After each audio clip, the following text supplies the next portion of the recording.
حفظ القيادة السورية على أرواح مواطنينا وأمن بلدنا. Assad does not have significant military capability. إذا قتلونا مع بلادنا نروح على بيتنا.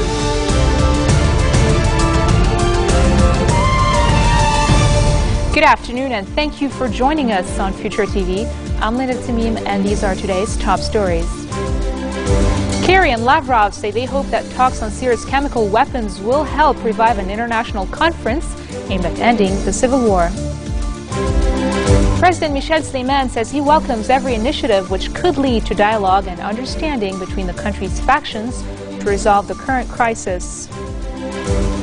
And a Lebanese journalist detained at a Hezbollah checkpoint on Beirut's International Airport Road is released. Former Prime Minister Saad Hariri lashes out at the international community over disregarding the suffering of the Syrian people. In comments published in the Mustaqbal Daily, Hariri says the suffering of the Syrian people is ongoing, while none of the leaders of the international community is recognizing their existence, freedom and dignity. Instead, he says their fate is among the hands of corrupted people who've been using chemical weapons against them and causing numerous deaths and massive destruction. Hariri criticized the international community for focusing on the issue of chemical weapons rather than humanitarian issues. Hariri's comments come as Syria is engaged in dialogue on turning over its stockpile of chemical weapons to the international community for destruction to avert a U.S. military strike against the Assad regime. UN Special Coordinator for Lebanon, Derek Plummy, and Prime Minister Najib Mikati have discussed the preparations for the inaugural meeting of the International Support Group on Lebanon. Plummy says the international community remains united in its support for Lebanon's security and stability during this period. The International Support Group meeting will focus on support for stability in Lebanon against the backdrop of the Syrian crisis, and three priority areas for international assistance, mainly the refugees and vulnerable communities, structural and financial support to the government of Lebanon, and the support to the Lebanese army. The meeting will be convened by UN Secretary General Ban Ki-moon and is scheduled to take place in New York on September the 25th on the margins of the UN General Assembly. Development and Liberation Bloc MPs have met with President Michel Sleiman and Prime Minister Najib Mikati to brief them on Speaker Nabih Berri's roadmap on the new government and the national dialogue. Berri tasked his lawmakers to meet with top officials and parliamentary blocs to explain his initiative, which he says is aimed at bringing the country's political deadlock to an end. The Speaker reiterates in remarks to An-Nahar Daily that his roadmap paves the way for ending the current crisis and facilitating the formation of the new cabinet. He has called for the resumption of national dialogue at Baghdad Palace for a period of at least 5 consecutive days to discuss the form and policy statement of the future cabinet. Sleiman says he welcomes every initiative or proposal that could lead to dialogue and understanding between the country's factions in order to find solutions to the current crisis. A Lebanese journalist detained at a Hezbollah checkpoint on Beirut's International Airport Road has been released. The journalist was stopped after refusing to show his identification. A security source says Hussein Shamus, who works for Al Risala radio station and the Higher Islamic Shiite Council, was detained for over an hour. Shamus argues that the members of Hezbollah checkpoint did not have an official position in the Lebanese state to ask for his identification. Hezbollah has boosted security measures in Beirut's southern suburbs after a bombing which took place in the pro-Hezbollah neighborhood of Ruwais.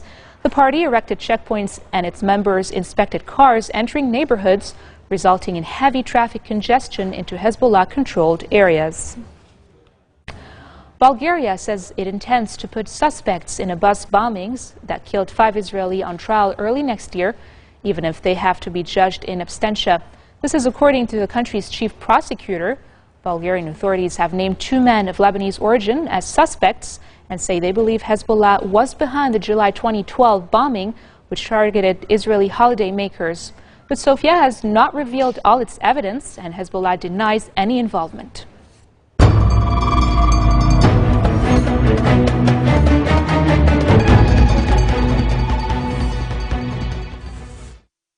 U.S. Secretary of State John Kerry and Russian Foreign Minister Sergei Lavrov agreed to meet later this month to try to set a date for a long-delayed peace conference for Syria. After meeting the UN envoy on Syria in Geneva, where they are trying to confirm a Russian plan to remove Syria's chemical weapons and avert U.S. military action. Lavrov and Kerry say they agreed to try and make progress on a broader effort to end a conflict that has divided the Middle East and world powers. U.S. Secretary of State John Kerry and Russian Foreign Minister Sergei Lavrov say they hope that talks on Syria's chemical weapons will help provide an international plan for a Geneva II conference to end the war in Syria.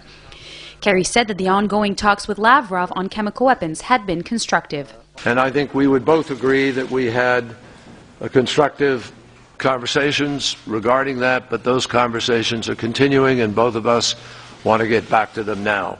We are working hard to find the common ground to be able to make that happen.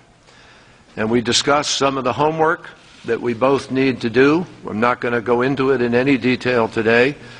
We've both agreed to do that homework and meet again in New York around the time of the UN General Assembly, around the 28th, in order to see if it is possible then to find a date for that conference, much of which will obviously depend on the capacity to have success here in the next day, hours, days, on the subject of the chemical weapons. Lavrov in turn praised Kerry for understanding the importance of moving ahead with Syrian diplomacy. The international envoy for Syria, Lakhdar Brahimi, said that working to remove chemical weapons from Syria would form an important element in efforts to hold new peace talks following an earlier failed attempt at Geneva last year. As the diplomacy continues in Switzerland, Syria's opposition National Coalition says it is deeply skeptical about the government's decision to join a chemical weapons ban and urges a tough UN resolution to enforce the measure. Its statement comes a day after Damascus filed documents at the United Nations seeking to join the international convention banning chemical weapons. The move is part of a Russian-led deal intended to head off U.S. military action against the regime, which has denied widespread charges of having used chemical weapons in an August 21st attack, which left hundreds dead. Syrian rebels on the ground have rejected the deal, while the National Coalition on the political front also criticized it. China's foreign ministry says that it has welcomed the decision by Syria to join the global anti-chemical weapons treaty. Both Russia and China have blocked successive UN Security Council resolutions aimed at pressuring Assad to end violence that has killed more than 100,000 in the more than 2.5-year-long conflict. Well, as mentioned in the report, Syria's opposition National Coalition says it is deeply skeptical about the government's decision to join a chemical weapons ban and is urging a tough UN resolution to enforce the measure. SNC spokesman Khalid Saleh is urging Russia to stop sending arms to President Bashar al-Assad's government. We've always said that we are open to a negotiated political solution. However, we wish that Mr. Lavrov would really push his ally, his long-time ally, to sit at the negotiating table. It seems that Mr. Lavrov is more concerned about buying more time for Assad to kill more Syrians than actually finding a real solution. If Russia is really interested about finding a real political solution, they must hold all weapon shipments that they are sending to the Assad regime on a weekly basis. Those weapons are being used to kill Syrians. Russian President Vladimir Putin reiterates Russia's position against military intervention in Syria. Russia and Iran both welcome Syria's announcement that it has joined a global anti-chemical weapons treaty and says it shows Damascus is serious in its intention to resolve conflict in the country. Syria became a full member of the global anti-chemical weapons treaty on Thursday, the country's UN envoy said. A move that the government of Syrian President Bashar al-Assad had promised as part of a Russian plan to avoid U.S. strikes. Putin and Iranian President Hassan Rouhani's comments came at a meeting of the Shanghai Cooperation Organization gathering of regional powers in Bishkek, Kazakhstan. Both Russia and China have blocked successive UN Security Council resolutions aimed at pressuring the Syrian regime to end violence in the 2.5-year-long conflict. Coming up next, an Indian court sentences 4 men to death for the gang rape and murder of a student in the capital, Delhi. Stay with us.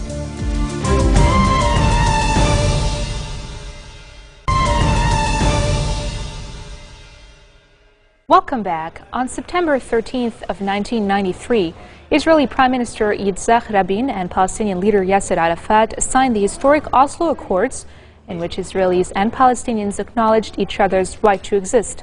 The agreement led to the formation of the Palestinian Authority, which was granted limited self-autonomy in the West Bank and Gaza Strip, and set out guidelines for future peace talks. Special report by Yumna Naufal. The Oslo Accords marked the first time that the State of Israel and the Palestine Liberation Organization formally recognized one another and publicly committed to negotiate a solution to their decades-long conflict based on territorial compromise. The Accords did not stipulate but implied the creation of a Palestinian state alongside Israel. During a series of secret meetings, Israeli and Palestinian negotiators agreed on the Declaration of Principles announced in Washington on September 13, 1993. U.S. President Bill Clinton hosted the signing ceremony that included a historic handshake between Israeli Prime Minister Yitzhak Rabin and Palestinian Liberation Organization Chairman Yasser Arafat. Israeli Foreign Minister Shimon Peres and Palestine Liberation Organization official Abu Mazen, whose real name is Mahmoud Abbas, signed the document as Rabin and Arafat looked on. 2 decades later, numerous summits and negotiations have failed to resolve the Israeli-Palestinian conflict, though some talks have come close and have left a template for future agreements. The last round of U.S. brokered negotiations collapsed barely after they began in 2010 in a row over continued Jewish settlement building in the occupied West Bank and East Jerusalem on land the Palestinians want for their future state.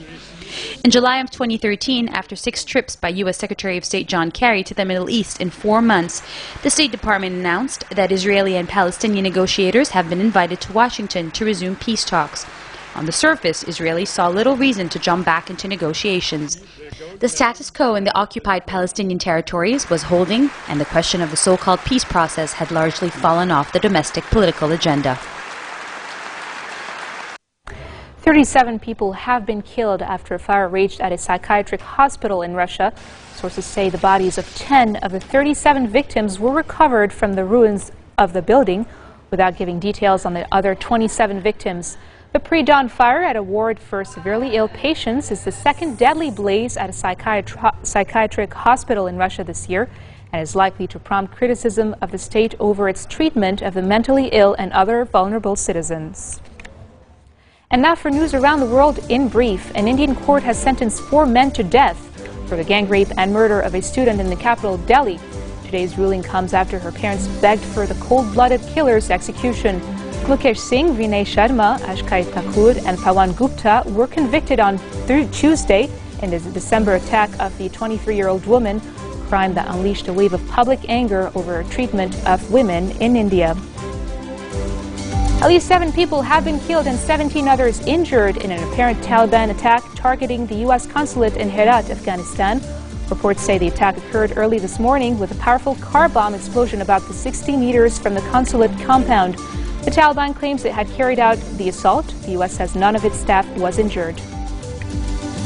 NASA says the U.S. space probe Voyager 1 has crossed a new frontier, becoming humanity's first spacecraft ever to leave the solar system. 36 years after it was launched from Earth on the tour of the outer planets, the plutonium-powered spacecraft is more than 11 billion miles from the Sun in interstellar space, the vast cold emptiness between the stars. NASA says it used plasma density detection to prove its location. Twitter has announced in a tweet that it will list on the stock market in one of the biggest public offerings since Facebook's earlier this year. Twitter has become one of the fastest growing and most influential social media services and is estimated by the Wall Street Journal to be worth some $10 billion US.